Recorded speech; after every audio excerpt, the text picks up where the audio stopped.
பண்டு விண்ணோர் குளம் வாழப் புறந்து பழனியில் ஓர் தண்டுடன் நின்று விளையாடும் மாண்புடை சர்க்குரவர் கண்டு தொழுது துதிபாடி நெஞ்சில் கருதும் உண்மை தொண்டு செய்வார்க்கு அவன் வேலும் மயிலும் துணை செய்யுமே. முருகா முருகா முருகா.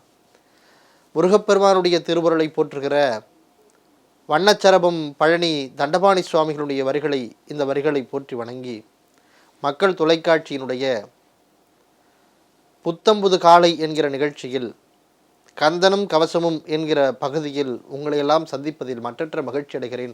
உங்கள் அத்தனை பேருக்கும் என்னுடைய இலக்கியத்தினுடைய அன்பார்ந்த வாழ்த்துக்களும் வணக்கங்களும். உடம்புல 5 புலன்கள் இருக்கு. மெய், வாய், கண், மூக்கு, செவின்னு சொல்லப்படுகிற 5 புலன்கள் இருக்கு. இந்த 5 புலன்களுமே இந்த மனசு சொல்றதை கேட்கும், மூளை சொல்றதை கொஞ்சமாக தான் கேட்கும். ஏன்னா மூளை நல்லதை சொல்லும், மனசு இஷ்டப்பட்டதை சொல்லும். இதை அடக்குனா மனிதனால் இறைவன்கிட்ட போக முடியும். இந்த 5ஐயும் அடக்கக்கூடிய ஆற்றல் யாருக்கு இருக்குன்னா ஒரு பெண்ணுக்கு இருக்குன்னு திருவள்ளுவர் சொல்கிறார். கண்டு கேட்டு உண்டு உயிர்த்துண்ணும் ஐம்புலனும் ஒண்டோடி கண்ணே உள அப்படிங்கிறார். ஒரு பொண்ணு பார்த்தா இந்த 5 புலன்களும் அடங்குமா.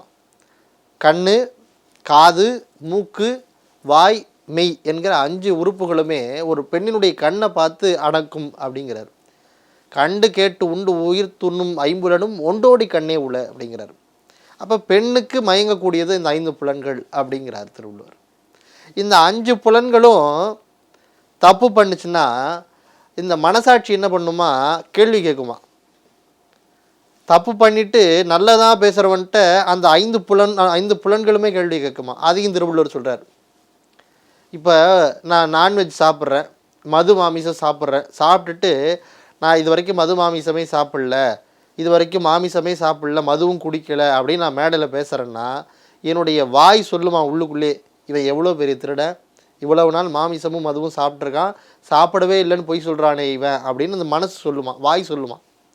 இந்த காது நான் இது வரைக்கும் யாரையும் ஒட்டு கேட்டதே இல்லை பேசுகிறத அப்படின்னு சொல்லும் போது இந்த காது சொல்லுமா அவன் காதுகிட்டே, இவன் எவ்வளவு பெரிய அயோக்கியம், யார் பேசுகிறாலும் காதை கொண்டு போய் வச்சு கேட்பான், அப்படிப்பட்ட இவன் யார் பேசுகிறதையும் காதில் கேட்க மாட்டேன்னு சொல்கிறானே, பொய் சொல்கிறானே அப்படின்னு காது பேசுமா. கண் என்ன பண்ணுமா, இவன் எதையும் கெட்ட பழக்கத்தையும் பார்த்ததில்லை, எந்த தவறான விஷயங்களுக்கும் போனதில்லைன்னு கண்ணை பற்றி பெருமையாக பேசுகிறான்னா இந்த கண்ணுமே உள்ளே பேசிக்குமா, இவன் எவ்வளோ பெரிய அயோக்கியம், இந்த கண்ணை வச்சுக்கிட்டு என்னென்ன தப்பெல்லாம் பண்ணியிருக்கிறான், எவ்வளவு கெட்டதை பார்த்துட்டு சாட்சி சொல்லாமல் இருக்கிறான், அப்பேற்பட்ட அயோக்கியம் இவன் அப்படின்னு அந்த கண்ணுக்கிட்டே சொல்லுமா. அப்படி 5 புலன்களுமே சத்தியத்துக்கு கட்டுப்பட்டு இவன் சொல்லுகிற பொய்யையும் தாண்டி அது